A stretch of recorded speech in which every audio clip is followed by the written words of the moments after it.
Hello and welcome to DD India. I'm Akshay Dongre and you're watching our special edition Voice of the Global South, a show that brings to you stories and news that impact the countries that are part of the Global South. So let us begin today's episode.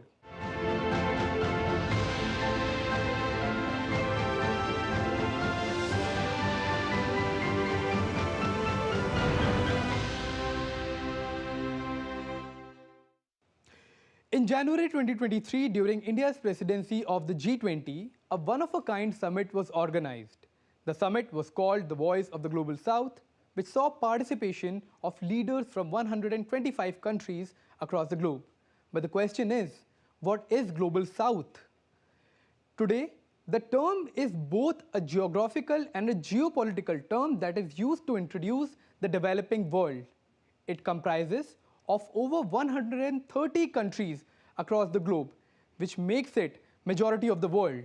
Now, when we are talking about the demography of Global South, it has 2/3% of the world population, which makes it both as far as the world population is concerned and the number of countries, majority of the globe. Now, the question is, what are the primary challenges that are faced by this huge chunk of population and huge number of countries? So, we are talking about the challenges that are being faced by the Global South. First one is healthcare. These vast number of people, countries are trying to come out of poverty, they are developing world, and the first and foremost priority of most of these countries is a better healthcare for their population. Second is food security. To feed these many people, as far as especially when we talk about the countries that are still developing, food security becomes a major issue. Many of the countries from the Global South are still struggling to provide a food security for their population. The third one is an affordable access to energy. In today's world, when we talk about any kind of advancement, security of energy is extremely important. But what are the other issues? The climate, finance, and technologies. Now, this is one major aspect of the Global South that the countries are facing and the countries are challenging as far as the terms, as far as the challenges are there. And the last one, and perhaps one of the most important one, is the economic growth. These countries are trying their level best as far as development is concerned in both terms of a human development index and the economy as well. But the question is, why is the term now gaining momentum? What has changed? So, when India hosted the Voice of the Global South Summit during its G20 presidency, it talked about the pertinent issues of this majority of the world. The key idea was to bring together these group of countries trying to be more organized, because in the developing world, it has its own key requirement to face emerging challenges. So 125 nations took part in this summit. Developing world has certain requirements to face the emerging challenges, and that is why these countries are now coming together. The summit called for international attention on priority areas, perspectives, and concerns of this huge chunk of the world. So let's take a look at what's happening in this part of the region. So while we talk about the Global South, we'll begin with the biggest news of the region, the Israel Hamas conflict, which has led to casualties of an estimated 8,000 people. And now the conflict is spilling over in the Middle East. The world is divided over the war, but if there is one section that is suffering the most, that is the civilian population. And as the innocent suffer, the biggest question is, where is the United Nations? The world body meant for resolution of these kind of conflicts.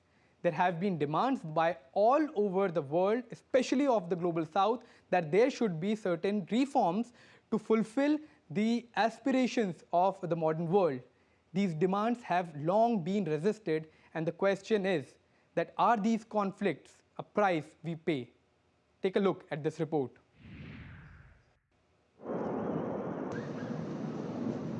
In less than a month, the Israel-Hamas conflict has turned into a full-blown war between the parties. The conflict that started with Hamas launched terror attacks in Israel, has claimed the lives of over 1,400 Israelis, and the retaliatory strikes by Israel have claimed the lives of over 6,000 Palestinians. The conflict now is threatening the entire region. Soon after the war broke out, the UN Secretary General had called for regional leaders to avoid a spillover of the conflict. However, the spillover has already begun. The situation in the Middle East is growing more dire by the hour. The war in Gaza is raging and risks spiraling throughout the region. Divisions are splintering societies, tensions threaten to boil over. At a crucial moment like this, it is vital to be clear on principles, starting with the fundamental principle of respecting and protecting civilians. However, despite the appeal by the chief of the biggest world body, there is little that has changed on the ground. The appeal of the United Nations Secretary General appears to have fallen on deaf ears. On the 15th of October, even the headquarters of the United Nations peacekeeping forces was hit by a rocket in southern Lebanon. Meanwhile, as the war escalates in the Middle East, the credibility of the United Nations is increasingly coming under scrutiny. The Minister of Foreign Affairs of the Palestinian Authority has called the failures of the United Nations Security Council in stopping the conflict inexcusable. The Security Council has a duty to stop them. The international community is obliged under international law to stop them. It is our collective human duty to stop them. Now, continued failure at this council is inexcusable. Meanwhile, the Israeli foreign minister has clearly refused to agree with a call for a ceasefire by the United Nations amid the hostilities. I hear the call for proportionality. I hear the calls, as saying before, for a ceasefire. Tell me, what is a proportionate response for killing of babies, for rape women and burn them, for beheading of a child? How you can agree to a ceasefire with someone who swore to kill and destroy your own existence? How? Earlier, after the UN Under-Secretary General highlighted the plight of civilians in Gaza, the Israeli envoy to the UN attacked the body, claiming it has zero credibility left. The United Nations, which was formed almost 75 years ago, after the end of the Second World War, has repeatedly come under scrutiny for not being able to do enough to fulfill its purpose. And while the developing world has repeatedly asked for reforms in the world body, it remains to be seen what the UN will require to break away from the system that has failed repeatedly to do what it was meant for. And the world recently marked the 78th Foundation Day of the United Nations amid the ongoing conflicts in various parts of the world. The United Nations completed 78 years on 24th October, and the day is marked as the UN Day. However, it was also a stark reminder of the recent inabilities of the world body to find resolution of the conflicts, and that has cast a shadow on the reliability of the UN. Let's take a look at this report. The Conference of the United Nations on International Organization is now convened. Every year, the 24th of October is commemorated as UN Day. Established in 1945, the world body has now completed 78 years. However, in recent years, the growing number of conflicts has brought the United Nations increasingly under scrutiny. The body, which was set up to maintain peace in the world, has repeatedly expressed its inability to fulfill its objectives. Our world is becoming unhinged. Geopolitical tensions are rising. Global challenges are mounting. And we seem incapable of coming together to respond. For decades, several nations have demanded reforms in the world body for it to be more effective, especially in decision-making. The United Nations Security Council has only 5 permanent members. On the latest UN Day, India's Foreign Minister said, on the 78th UN Day, reaffirm India's commitment to UN and its charter, emphasize the significance of reformed multilateralism which fosters fairness, inclusivity and multipolarity. A more purposeful United Nations will deliver on the Global South's expectations and aspirations. India on the occasion once again resonated the call for United Nations reforms for it to serve its purpose, especially in fulfilling the expectations and aspirations of the Global South. India has repeatedly called for reforms in the world body. It is still a few nations who shape the agenda and seek to define the norms. this cannot go on indefinitely, nor will it go unchallenged. A fair, equitable, and democratic order will surely emerge once we all put our minds to it. And for a start, that means ensuring that rule makers do not subjugate rule takers. And now let's talk about Africa, where a conflict has been going on for the past 6 months. We're talking about Sudan, where a civil war between the army and the paramilitary has claimed the lives of over 9,000 people. 1 in every 9 people in Sudan have fled their homes since the conflict broke out in mid-April, making this North African conflict one of the fastest unfolding global crises with unprecedented needs in such a short period. Naba Moiddin has more from Sudan. Fawzia Ahmed is a mother of 3. She fled to Port Sudan city in eastern Sudan, about 870 kilometers away from her home. Ahmed and her family have been living in this tent in Abna Shamal IDB center for almost 6 months. We had houses and normal lives. Our children were educating. We lost everything and we live on nothing since April. Schools are suspended and we have no jobs or future. This war has no goal and have destroyed the little we had. As the conflict in the country drags on, the number of displacements is rapidly growing, while humanitarian needs remain unmet. It's been 6 months since war erupted in Sudan, and the situation remains dire, mainly in the capital and the states of Kordofan and Darfur. Nearly 6 million people have been internally displaced, their lives and livelihoods destroyed. With little hope, the situation will improve. The displaced are from 80 states, with the most 70% of them are originally from Khartoum. However, this devastating conflict, coupled with acute food insecurity, disease outbreaks, civilian displacement and destruction of livelihoods, threatens to consume the entire country. 15 million people, 31% of the population, are estimated to become acutely food insecure between October 2023 and February 2024. I believe that the figures are higher and consequences will be worse. Sudan was overshadowed by other global issues, and a lack of funding is hampering the improvement of the situation. People in Sudan are struggling, and all organisations must respond faster to this humanitarian catastrophe. Mediation talks in Jeddah are set to resume soon. Sudanese people hope these talks will help bring an end to the fighting, so people like Fawzia and her children can go back safely to their home and lives. Naba Mohiddin, reporting from Port Sudan city in Sudan for DD India. Now we'll take a short break and get you more stories from the Global South on the other side.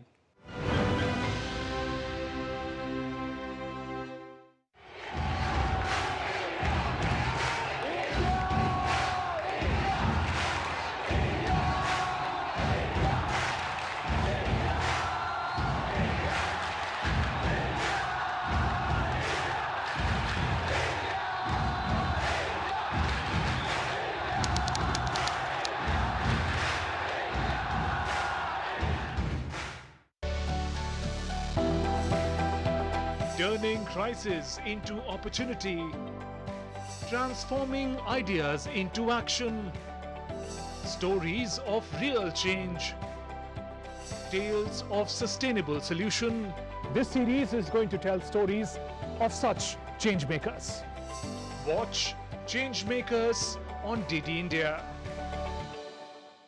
In a world that never stops, where information shapes our reality, one app stands out, helps you stay ahead of time. Introducing the DD India app, your gateway to a world of news right at your fingertips. Your most trusted source of news goes global, goes digital. Explore a world of options, top stories, live updates, in-depth analysis, and more. Stay informed wherever you are. Real-time alerts keep you ahead of the curve always. The DD India app, connecting you to the world one story at a time. Download now and explore the world of knowledge, insights, and authentic information. India that invents. India that innovates. India that excites. India that invites. Land of possibility. Teeming with opportunities. Watch India Ideas each Thursday, 8 p.m. only on DD India.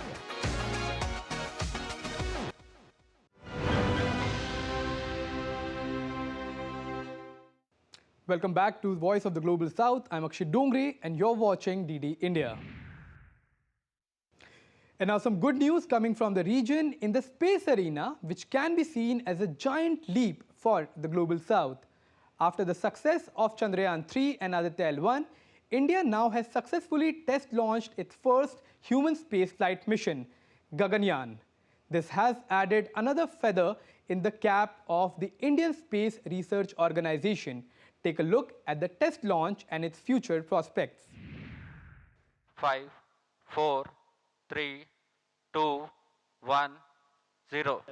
Moving closer to its first human space mission, Gaganyaan, India test vehicle D1 lifted off successfully from Sriharikota launch pad in southern state of Andhra Pradesh on October 21st. This program will make India the fourth nation to launch a manned spaceflight mission after US, Russia and China. I'm very happy to announce the successful accomplishment of the TV-D1 mission.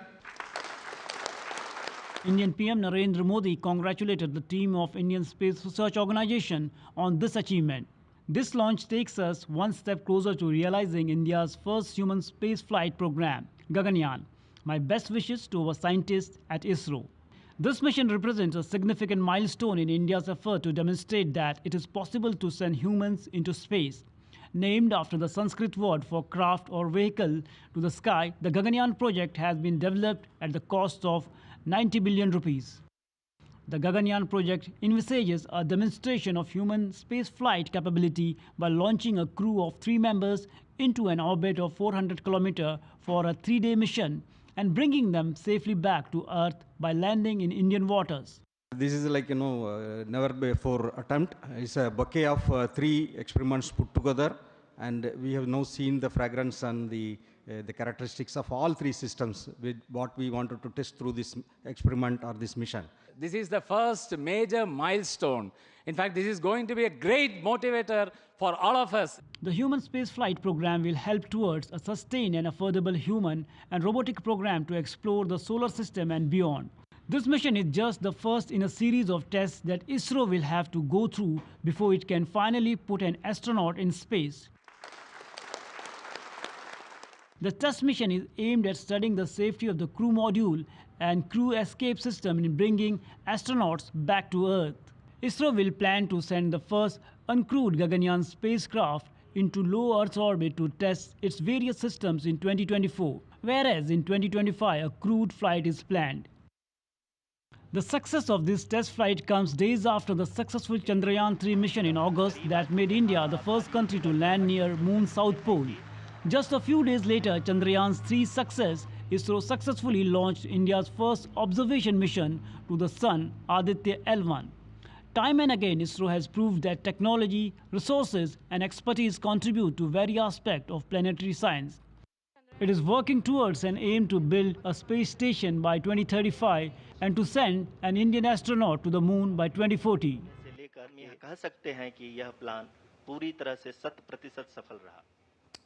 And indeed a great motivator for the entire developing world. But now a report on the global water crisis.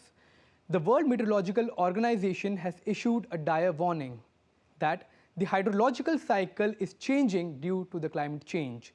The report showed that over 50% of global catchment areas experienced deviations from normal river discharge conditions, with most of them drier than normal.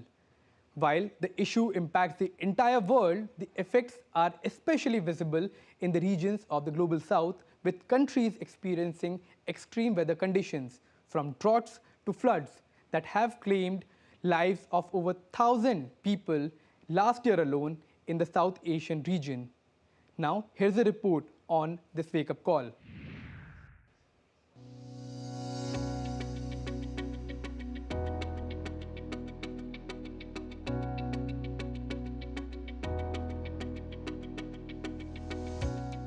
The effect of climate change and human activity has resulted in change of hydrological cycle. Extreme rainfall and droughts, opposites of extreme weather, are bringing unprecedented and frequent damage to communities. On the other hand, flooding from melting ice, snow and glaciers has increased as water security is threatened for millions. The latest report by the World Meteorological Organization calls for a fundamental policy shift towards better monitoring. The Secretary General of the World Meteorological Organization stated that many effects of the changing climate conditions are affecting the world population. The key message is that the global hydrological cycle is changing, and many of the impacts of climate change, they are felt through water, flooding, drought, and also melting of glaciers. And we have to invest in a better understanding of the water cycle and monitor the resources to understand what kind of impacts of climate change we have been facing so far, but especially what we are going to face in the future. Water crisis throughout the world is ongoing since decades. The 2022 report by the WMO shows drastically opposite climatic conditions diversified all over the globe. Last year saw some unusual changes in the water cycle. The La Nina effect gave rise to a lot of rain in Southeast Asia, while other parts of the Pacific experienced severe dry conditions. About half of the world has experienced increase of flooding events, and about 1/3 of the planet has been facing increase of drought events. We know that 1 degree warming of the climate means that we have 7% more humidity in the atmosphere, which means that it's enhancing the flooding potential. As per a UNICEF report, children are the most affected in regions under the impact of climate disasters, South Asia being the second affected area. In general, we will have challenges to get water for agriculture, for human beings, industry, and also for hydropower production. And we also know that the warming of rivers and waters in general is causing problems for power production. Both classical fossil fuel-based power plants need the cooling power, and also nuclear power plants need it. So that's a challenge. The melting glaciers highlight the deepening influence of climate change on regional water resources. These are warning signs by nature, and these situations are not simply coincidences. This is all we have for you in our first edition of Voice of the Global South. Let us know your thoughts on the show. You can connect with us on Facebook, X, and Instagram. And you can also check out our website, ddindia.co.in. From all of us here in New Delhi, thanks for watching our special program, Voice of the Global South. News and updates continue on DD India.